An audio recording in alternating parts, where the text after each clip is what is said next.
오늘 예레미야 40장은 예루살렘 멸망 이후의 상황에 대해서 가르쳐 줍니다. 바벨론 점령군의 사령관이 예레미야를 끌고 가다가 라마에서 놓아줍니다. 라마는 예루살렘에서 북쪽으로 8km 정도 떨어진 아주 가까운 곳에 위치한 지방이었습니다. 자기와 함께 바벨론으로 갈지 아니면 예루살렘에 계속 남아있을지를 자유롭게 마음대로 선택하라 하고 선택권을 줍니다. 예레미야의 입장에서 생각해보면 바벨론으로 따라가는 것이 훨씬 유리합니다. 그동안 바벨론에 항복하라는 예언을 전해서 바벨론의 입장에서는 예레미야를 친바벨론 인사로 생각하고 잘 대접할 것입니다. 바벨론으로 가면 반면에 예루살렘은 전쟁을 통해서 생산의 기반이 완전히 파괴된 폐허에 불과합니다. 바벨론에 가서 사는 것이 예루살렘의 생존을 위해서나 또는 그곳으로 끌려간 사람들에게 좋은 대우를 받거나 여러 면에서 유리한 점들이 많았습니다. 하지만 예레미야는 계속 예루살렘에 남아서 자기를 돌봐주던 그다리아의 집으로 돌아가겠다고 선택합니다. 여기에 남아있는 것에 하나님의 뜻이 있었기 때문입니다. 이것이 참 이해가 잘 되지 않는 점입니다. 예레미야는 지금까지 백성들에게 바벨론에 항복하라, 그리고 바벨론의 포로로 끌려가라 하고 가르쳐 주었습니다. 바벨론으로 끌려간 사람들은 하나님의 용서를 받고 예루살렘에 남아있는 사람들은 징계를 받게 될 것이다. 그러니 하나님의 심판에 순종하라. 이런 회개의 복음을 전하였습니다. 그런데 정작 자신은 계속해서 예루살렘에 남아있기를 선택합니다. 아직 회개하지 않고 돌이키지 않은 자들이 이곳에 남아있기 때문에 그들에게 회개의 복음을 계속해서 전해야 하기 때문입니다. 참된 선지자의 자리는 죄인들이 있는 곳이어야 합니다. 복음을 들어야 하는 사람들이 있는 곳이 바로 선지자가 있을 곳입니다.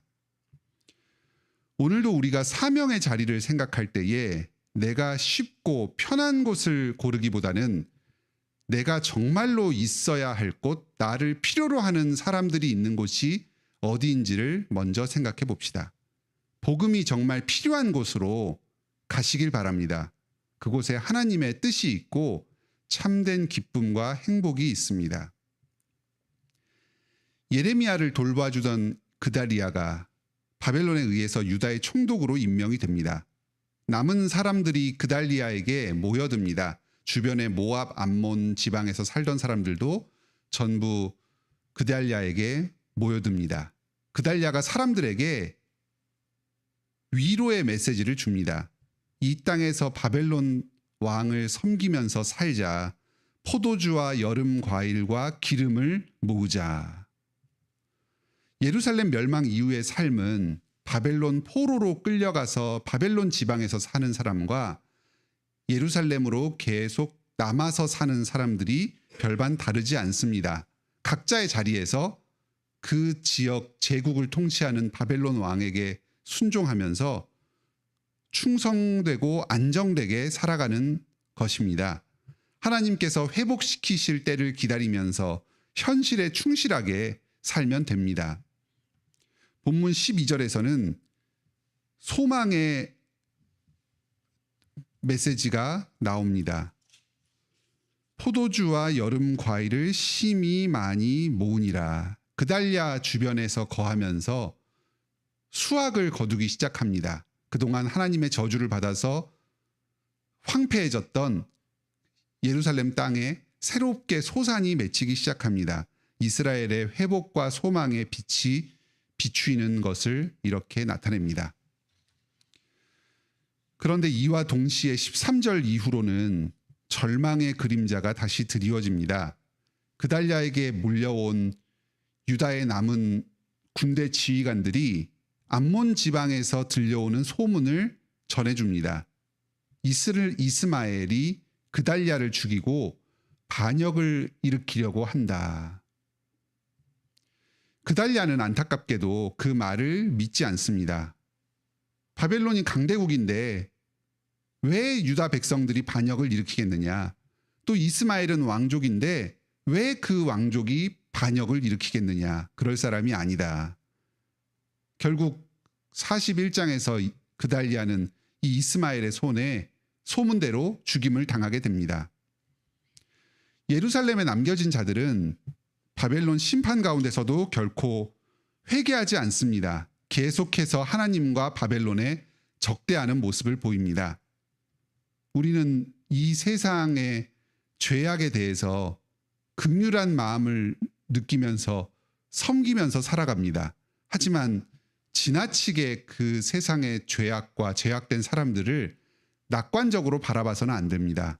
심지어는 하나님의 큰 심판과 징계를 받은 그 상황 가운데서도 결코 회개하지 않고 계속해서 하나님을 저항하며 또 자기를 섬기는 사람을 심지어는 죽이려 하기까지 하는 것이 그 사람의 죄악이고 죄악된 사람의 악한 본성입니다.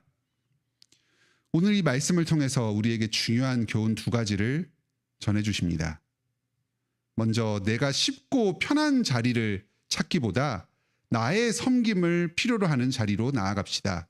예수님께서 나를 섬기고 우리를 섬기기 위해서 이 땅에 오셨습니다. 현재 있는 위치에서 머물러 있다고 할지라도 조금 수고스럽고 나를 필요로 하는 그런 일을 찾아서 하는 사람들이 되시길 바랍니다. 둘째로 악의 심각성을 잘 인식합시다. 내가 섬기는 사람들의 그 죄악성을 너무 낙관하지 맙시다. 사람의 죄가 얼마나 뿌리 깊은지 아는 사람들이 바로 나 자신 아닙니까? 예수님을 죽음에 넘긴 그 바리새인과 서기관들과 우리가 별반 다를 바 없는 자들입니다. 이런 우리를 예수님께서 끝까지 사랑하시고 십자가에 달려서 죄 용서해 주셨습니다. 그러니 우리도 사람들을 쉽게 낙관하지 말되 그 죄인들을 끝까지 사랑하며 섬깁시다. 오늘도 나와 같은 죄인을 사랑하신 예수 그리스도의 그 풍성하신 사랑을 누리면서 그 사랑으로 다른 죄인들을 섬기는 복된 하루를 누리시길 바랍니다. 함께 기도합시다. 하늘에 계신 우리 아버지, 이스라엘 백성들은 예루살렘 멸망 이후에도 하나님을 반역하고 적대하면서 살아갔습니다. 바벨론 왕이 세운 총독을 죽이려고 음모를 꾸미며 반역을 꾀했습니다. 사람의 죄가 이토록 깊습니다. 오늘날 우리의 죄가 이렇게 뿌리 깊고 또 우리가 섬기는 사람들이 참 죄악됨이 쉽게 사라지지가 않습니다. 하지만 이런 저희를 예수 그리스도께서 끝까지 포기하지 않으시고 사랑하시며 죄 용서하여 주십니다. 깨끗하고 거룩하고 영광스럽게 씻어가시며 변화시켜 가십니다. 우리가 주님께로부터 받은 이 사랑을 힘입어서 죄인들을 섬기는 일에 계속해서 헌신하며 살아가게 하여 주시옵소서. 이것은 고난이 따르는 일입니다. 내가 섬기는 그 사람이 나를 죽이려고 하고 나를 적대하면서 하나님에 대한 그 죄악성을 드러냅니다. 인내하면서 끝까지 섬김으로 주님의 은혜의 통로로 쓰임받는 저희들이 되게 하여 주시옵소서. 지친 저희의 손과 발을 계속해서 위로하여 주시며 힘 주시옵소서. 먼저 우리의 죄를 용서하여 주시고 우리를 거룩한 자로 의로운 자로 변화시켜 주시옵소서. 오늘 하루도 저희가 사명을 감당하는 데에 필요한 모든 필요를 공급하여 주시옵소서. 건강이 좋지 않은 성도들 건강을 허락하여 주시옵소서. 정서가 불안정한 성도들 믿음 안에서 굳건하고 담대하게 하여 주시옵소서. 경제적인 필요로 인해서 어려움을 겪는 성도들 어서 빨리 생업에 종사하여서 소산을 풍성하게 거두게 하여 주시고 교회를 섬기고 가정을 세우고 미래를 준비하는 데 필요한 자원들을 누리게 하여 주시옵소서. 인간관계에서 어려움을 겪는 성도들 또 인생의 여러 고난들 장애물 가운데 고통받는 성도들 주님께서 저희의 간절한 기도를 들어주시고 문제를 해결하여 주시고 믿음을 굳건히 하여 주시옵소서. 우리 가족들 가운데에서 아직 믿지 않는 성도들, 한번 주님의 언약 안에 들어와 있지만 지금 잠시 교회를 떠난 우리 유아세례 교인들, 또 세례 교인들, 주님께서 불쌍히 여겨주시고 복음으로 말미암아 다시금 불러 주시옵소서.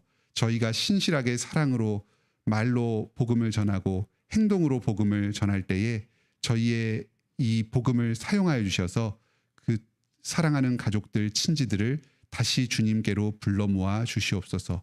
오늘도 저희의 모든 삶을 통해 주님께서 영광받아 주시옵소서. 예수님의 이름으로 기도드립니다. 아멘. 은혜로운 기도 시간 되시길 바랍니다.